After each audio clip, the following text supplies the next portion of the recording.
Ahoy folks, and welcome back to Broadside Gaming with me, Zug. So this is kind of an addendum to our Thunderhammer build.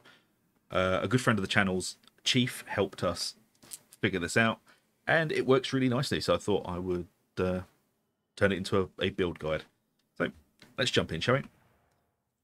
So what are we using? We're using the Thunderhammer, more specifically the Ironhelm Mark IV. The Ironhelm's actually really nice for dealing with a bit of everything.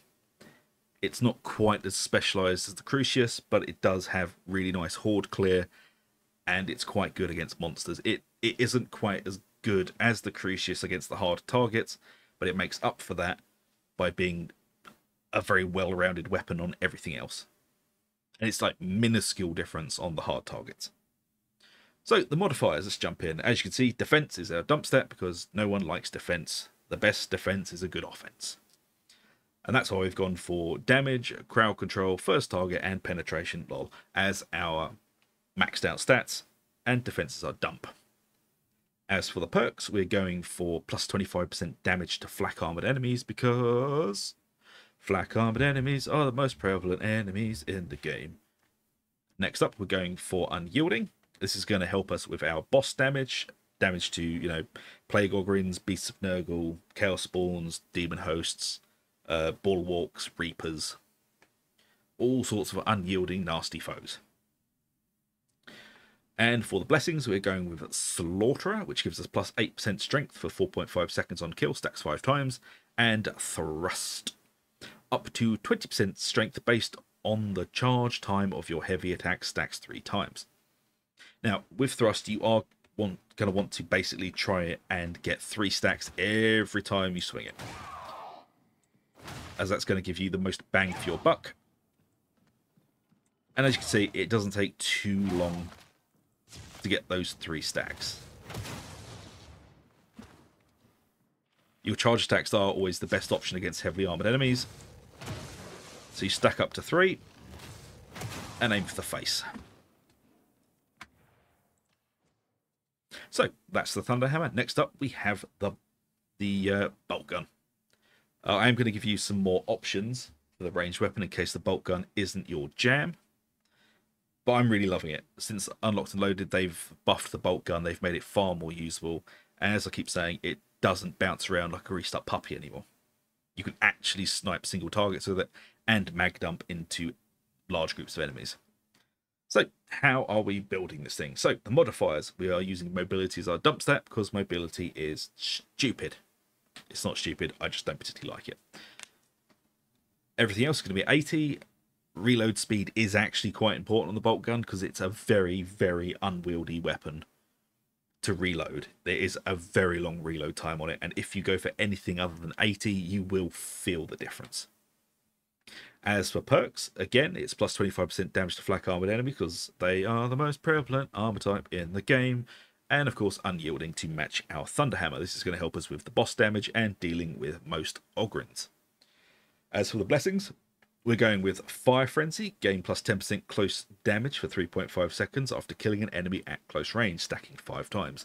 This is going to really help us for basically mag dumping down corridors and taking out big groups of crushers, maulers, ragers, anything really. This thing is going to chew through them.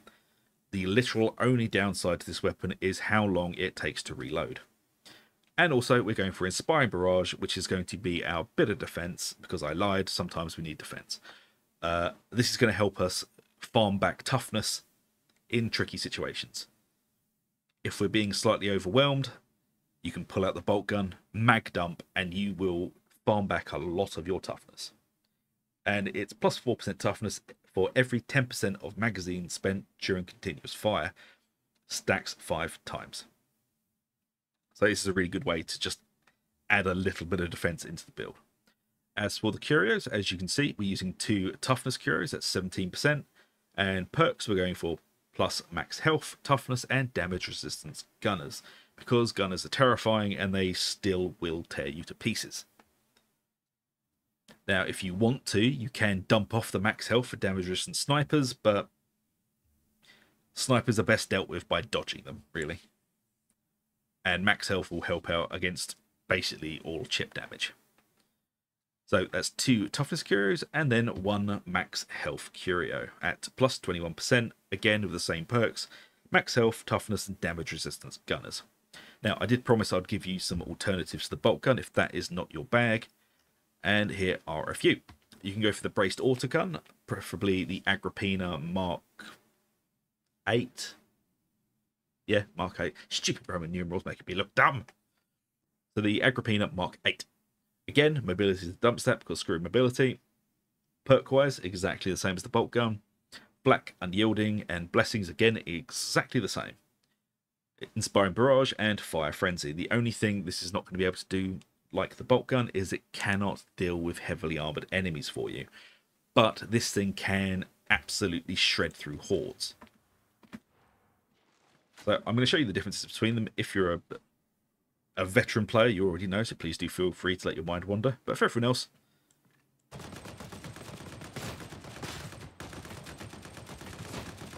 it's very effective at dealing with anything that's not an Ogryn. It does actually do very respectable damage to monstrosities. But as you can see, you might as well be flicking frozen peas at it. Not very much. So that is the only downside to it.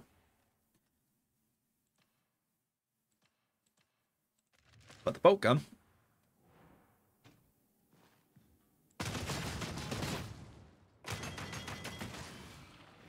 deals with things pretty well. As I said, the downside to it is the extremely long reload time. And sometimes that will get you killed. But it is also hilarious doing that. So, it's a trade-off, really. I prefer the Spearhead bolt gun, but if you don't, you've got yourself the braced autogun, or you can go for, I don't know, Recon Lasgun. They're pretty good. Again, they're not going to help you deal with heavy armor, because we just don't have the kind of armor penetration, lol, that other classes do. But on anything that's not wearing heavy armor, even flak, you will chew through them pretty goddamn easily. Now, I'll show you what the blessings are on this. So we're going for Flak and Maniac, along with Infernus and Headhunter. Now, you can dump out Headhunter, which you probably want to, or Dum Dum. Where is the damn thing? Oh, there is. So, yeah.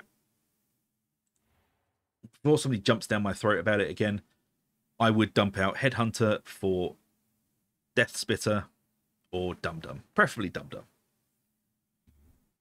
as that gives you plus 6% close range damage on repeated hits, stacks 5 times. This is going to stack up almost instantly and give you a big boost to the weapon. So, as I said, dump out Headhunter for Infernus and Dum Dum. There you go, folks.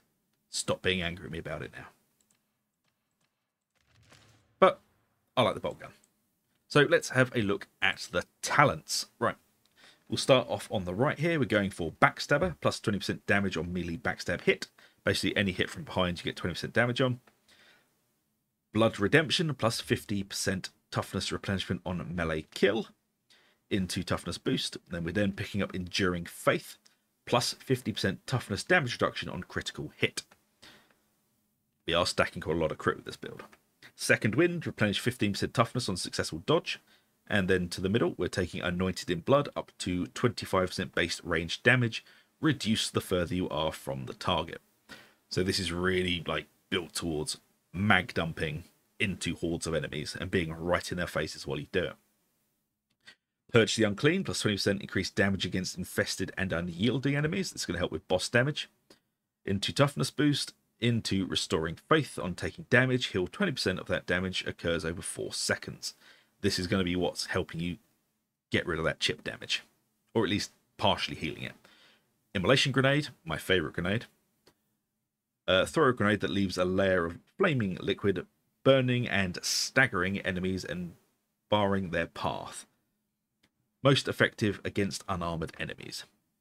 And then we're going to pick up the toughness damage reduction here. Toughness boost here. down into melee damage boost, into movement speed, picking up Duelist for plus 50% weak spot and critical hit damage for 3 seconds on successful dodge. Moving into Until Death, fatal damage instead grants you invulnerability for 5 seconds, occurs every 2 minutes. Holy Revenant, when Until Death ends, you regain health based on the damage you dealt during Until Death. The maximum of 25% max health. Melee damage dealt heals for 3 times that amount. Again, I will repeat what I've said in all the other videos.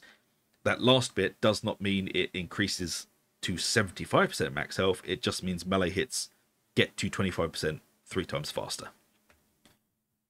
And then into Benediction, plus 15% toughness damage reduction for unit allies in Coherency. Into a toughness boost, into Fury of the Faithful. Dash forward, replenishing 50% toughness and gaining plus 20% attack speed for 10 seconds. Your next melee hit gains plus 25% damage and is a guaranteed critical hit. And then Redoubled Zeal, this is going to give us 2 charges. Into Suppression Boost, into Toughness Damage Reduction, into Faithful Frenzy. I like this with the hammer because it just gives us that little bit faster attack speed. And then into Punishment, melee attacks that hit at least 3 enemies grant plus 5 impact strength for 5 seconds, stacks 5 times, and a maximum stack gain uninterruptible. This is actually quite useful for the hammer build, because most of our big sweeping heavy attacks are going to hit a lot of people at the same time. Then into Movement Speed Boost, into Invocation of Death, plus 200% ability cooldown regeneration for 4 seconds on melee critical hit. We're stacking quite a lot of crit on this build, so that is going to help us charge around even more, which is in turn going to let us crit more. Blazing Piety, plus 15% critical hit chance for 8 seconds when in Fury. Fury is triggered when 25 enemies have died within 25 meters. This stacks up ridiculously quickly. Fury Rising, critical hits also count up towards triggering Fury. And Righteous Warrior, plus 10% critical hit chance from Blazing Piety. Again, this is just going to give us a hell of a lot of crit, 25% to be precise. Now, I like using this with the Ironhelm because it's just a very fast weapon. If I actually manage to hit anything with it. And most of the time, you just want to be aiming for the head and letting that thrust stack up to get the most out of the damage you are doing. And of course, don't forget, on harder targets, you want to be activating the hammer and aiming for the face. I found it a bit unwieldy to get used to in the first match or two, but after a while it started to feel a lot better. Like, my misgivings about the Ironhelm kind of started to fall away as I played with it more. It's a very fun weapon to use in like large horde situations, because you have that third attack. So attack 1, attack 2, then attack 3. It's just an overhead hit to the face. And once you start sort of learning the attack patterns and knowing when the single hit's coming over the big wide sweeps, it's actually quite a fun gameplay loop to get into. Or at least I thought so. But there you go, folks. That is the updated Thunderhammer build. Well, I say updated. This is for the Ironhelm. The Crucius build still stands, but for the Ironhelm, I think this works a lot better. And I should say a special thank you to Chief, who helped me work this out. And I just hope you guys enjoyed the build and the video. And if you have, please do like, subscribe, ring that bell for notifications. It really does help us out. And if you fancy it, please do check out the join button. It really does help to support the channel. So until the next one, take it easy, folks. And I'll see you later.